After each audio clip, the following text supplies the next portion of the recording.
Amen, amen. Amen. Peuple de Dieu, bonjour. Taifa ya Mungu, amjambo. Physiquement, je me sens vraiment affaibli. Ndio kwa mwili nimechoka sana. Amen. Amen. Parce que je viens de travailler dans une autre église. Minatokea kutumika mkanisa ingine. Mais pour mon Dieu, Juu ya Mungu wangu, je travaille avec le principe qu'avait Gédéon. Mimi natumika na ile kanuni ilikuwa na Gideoni. C'est-à-dire, Ni kusema fatigué mais poursuivant mwenye toujours. kuchoka lakini kunafukuzia paka. Amen, amen. Amina. Aujourd'hui, Leo je vais parler sur une chose qui est vraiment très importante dans la vie des enfants de Dieu. tasemezea kitu kinakuwa kia lazima kabisa mu maisha ya watoto wa Mungu. Il est vrai que la Bible nous dit, Ni kweli Biblia iko dans natuambia Romains 8, verset 1, katika Waroma la 8 Bible shairi nous ya dit, kwanza il n'y Biblia a inasema donc il n'y a plus de condamnation pour ceux qui sont en Christ. hakuna tena hukumu kwa wale wote wanakuwa katika Kristo. Amen. Amina. Amen. Amen. Mais quand nous voyons bien, Kama tunaangalia il mzuri, y a des gens kuna kwa wale watu qui sont en Christ. beko katika Kristo. Amen. Amen. Mais qui vivent encore sous la condamnation. Lakini beko naishi katika hukumu.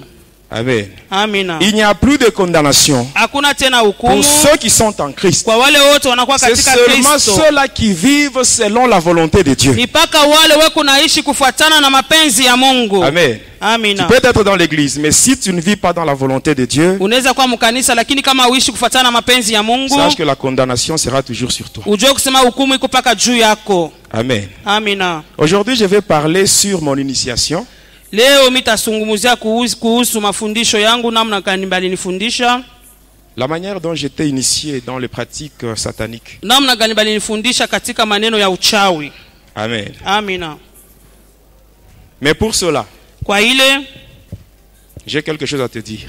mimi kuna kitu moja ya kukwambia. Le Seigneur Jésus, Bwana Yesu il va changer le testament que tu vis dans ta vie aujourd'hui. atageuza kabisa ile testament kunaishi mu maisha Il y a yako. un testament. Kuna kwa testament mmoja. Amen. Amen. Il y a un testament Kuko testament que le mmoja diable ile a shetani déjà yeye imposé sur beaucoup de familles. anesha kuweka mu majamaa mengi Et sana. cela se passe par les sorciers qui sont dans nos familles. Iko napitia kupitia bale baloji Et tunaishi en ce nabo lieu, mu majamaa. Hata ifasi Il n'y a personne qui peut lever son doigt hakuna mwenye mmoja atainua pour kidole dire que yake dans sa famille, il n'y a pas de anasema mu sorciers. familia yangu hakuna En mulozi. commençant bien sûr par moi-même. Miko na njia kwanza kwa Dans mimi ma famille, il y mwenyewe. a beaucoup de sorciers. Mu jamaa yangu mnakuwa Et le walozi diable, wengi na il a ushetani déjà imposé un testament négatif sur beaucoup de familles. anesha kutiisha ile testament ya mubaya mu Quand tu majamaa analyses bien mengi. ta vie, Hata kama unaangalia tu maisha vas te yako rendre compte. Il y a utatambua certaines choses kuko vitu que tes ingine parents ont vécues. bazazi yako waliweza kuishi, Toi aussi, tu vis les mêmes choses. nawe bile bibintu Si moja tu ne moja fais pas wanaviishi. attention, Kama ukebe Même tes yange enfants risquent de vivre ce que toi tu vis na aujourd'hui. watoto wako wanaweza kuishi Ça, ambao c'est un kunaishi leo. testament Jua kusema ile négatif que testament le diable a ya déjà mubaya, imposé à ile beaucoup de shetani familles. anesha kutiisha majamaa Mais ce mengi. soir, Lakini magharibi ya laisse-moi te dire leo une chose. acha nikwambie Le kitu Seigneur moja. Jésus, Bwana il va Yesu te faire entrer dans un nouveau testament. atakuingisha Un mu testament qui est testament différent de mpya ce que le diable t'a imposé. yenye kuachana na ile shetani alesha Et si tu t'accroches au Seigneur, na kama unaambatana na et si tu Bwana vois très bien l'œuvre expiatoire que Jésus a accomplie à la croix, na kama unaangalia mzuri ile kazi ya kuondolewa makosa ile Yesu alifanya kule kumsalaba, sache que jua le ya Seigneur kwamba Jésus, Bwana Yesu il va te rendre le double de ce que tu as perdu. atakurudishia mara mbili ya ile yote uliweza potesha. Lisons rapidement la parole de Dieu. Ndio tutasoma neno la Mungu.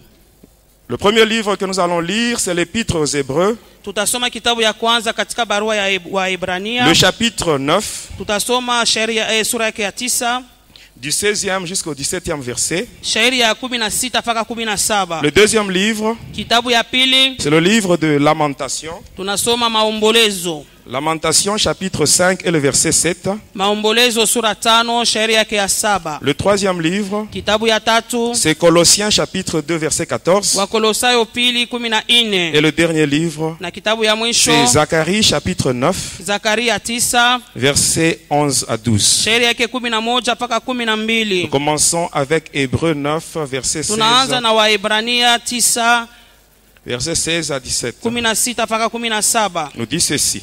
Wanasema hivi, Car là où il y a un testament, il est nécessaire que la mort du testateur soit constatée. Un testament, en effet, n'est valable qu'en cas de mort, puisqu'il n'a aucune force tant que le testateur vit. Lamentation chapitre 5, verset 7. Maombolezo 5 shairi yake ya 7 Nous dit ceci. Chapitre 5, verset 7 nous dit ceci. Nos pères ont péché, ils ne sont plus. Et c'est nous qui portons la peine de leur iniquité. Colossiens 2, 14. Il dit ceci. Il a effacé l'acte dont les ordonnances nous condamnaient et qui subsistait contre nous. Il l'a détruit en le clouant à la croix. Et on termine avec Zacharie chapitre 9, versets 11 à 12. Nous lisons au nom de Jésus-Christ. Et pour toi, à cause de ton alliance scellée par le sang, je retirerai tes captifs de la fosse où il n'y a pas d'eau. Retournez à la forteresse, captifs pleins d'espérance.